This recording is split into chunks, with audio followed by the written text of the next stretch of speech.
In the late summer of 1888, an unknown terror began to stalk the streets of London's East End. As the city's citizens busied themselves with their daily lives, a specter of fear lurked in the shadows, preparing to unleash a reign of terror unlike anything the city had ever known. In the span of just a few months, from late August to early November, 5 women would fall prey to this shadowy figure, their lives brutally and inexplicably cut short. This period would come to be known as the Autumn of Terror, a chilling moniker that perfectly encapsulates the dread that gripped the heart of the city. London's East End was held captive by fear, its streets haunted by a killer who moved silently through the fog, leaving behind only carnage and confusion. As the leaves fell, so did the victims of a killer who was soon to be known as Jack the Ripper. The brutality of the Ripper's crimes was shocking, even for the hardened citizens of Whitechapel. Now, let's delve into the lives of the 5 victims, who were tragically caught in the Ripper's web of terror.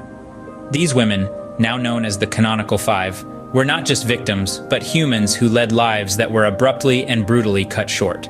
First, we have Mary Ann Nichols, known as Polly. A mother of 5, fallen on hard times, her life was marked by struggle and hardship. She was found in the early hours of August 31st, 1888, marking the beginning of the Autumn of Terror. Second was Annie Chapman, a mother and a wife who had been living apart from her family due to her fight with alcoholism. Her life was taken on September 8th, her body found in the backyard of a house in Hanbury Street. Elizabeth Stride, the 3rd victim, hailed from Sweden and had moved to London in search of a better life. She was found on September 30th, the same night as the Ripper's 4th victim. Catherine Eddowes, the 4th victim, was discovered only an hour after Elizabeth. Known as Kate, she was a mother of 3 and was known for her quick wit and lively spirit. Last was Mary Jane Kelly, the youngest of the 5, who was brutally murdered on November 9th in her own room. She was known as a kind and caring woman, often seen singing Irish songs in the local pubs. The crime scenes were gruesome, each one more chilling than the last. The victims were not just killed, but mutilated, their bodies left as a horrifying testament to the Ripper's savagery. Each victim, a tragic story, each crime scene, a chilling testament to a killer's reign of terror. Their lives, their struggles, and their untimely deaths remain a haunting chapter in the annals of true crime. In the midst of the terror, the police received a series of taunting letters, purportedly from the Ripper himself. These letters, steeped in chilling bravado, sent shockwaves through an already terrified London. One such missive, the infamous Dear Boss letter, contained a gruesome prediction of the next murder. Its author, boasting of their heinous deeds, signed off simply as Jack the Ripper. But were these letters truly from the hand of the Ripper? Or were they the work of opportunistic pranksters, further stirring the pot of fear and confusion?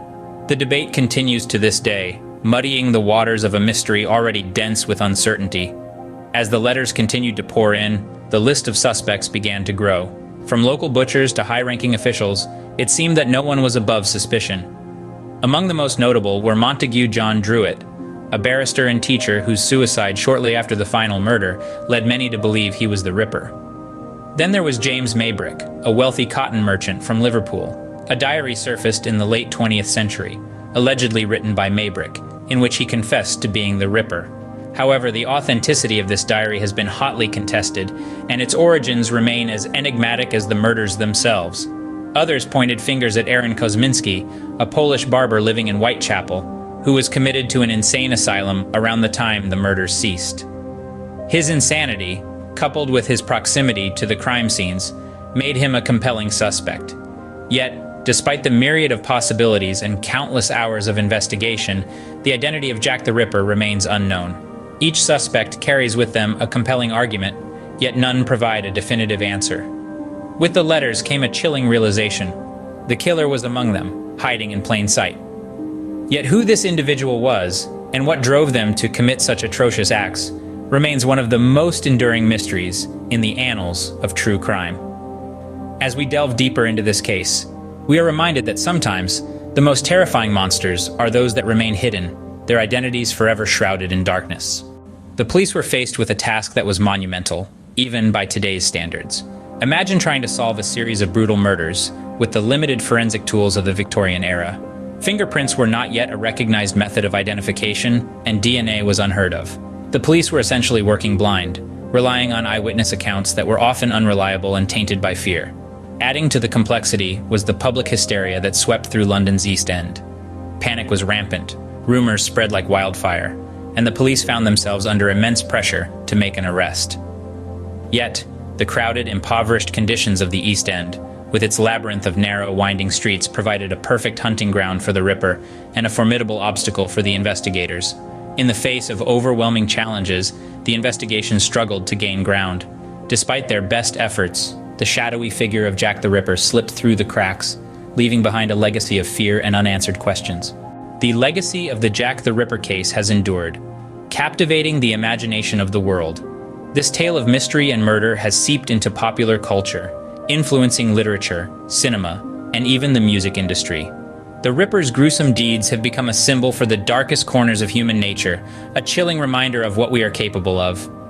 The case also sparked significant advancements in forensic science, with techniques like geographic profiling and blood pattern analysis finding their roots in the Ripper investigations. Today, these tools are integral to solving crimes and bringing justice to victims. In the realm of true crime, few stories fascinate as much as Jack the Ripper's. New theories continue to emerge, spurred by modern technology and innovative thinking. Some experts point to DNA evidence, others to social profiling. Yet each theory brings with it fresh debates, keeping the mystery alive. Even after all these years, the mystery remains, and the theories continue to multiply. Over a century later, the streets of Whitechapel are far removed from the terror of 1888. Yet, the enigma of Jack the Ripper lingers, a chilling echo from the past. This enduring mystery has not only captivated generations, but also shaped our society's fascination with true crime. The unsolved nature of the case, the questions left unanswered, continue to fuel our collective curiosity. The identity of Jack the Ripper remains a mystery, a specter in the fog of history, forever haunting these streets.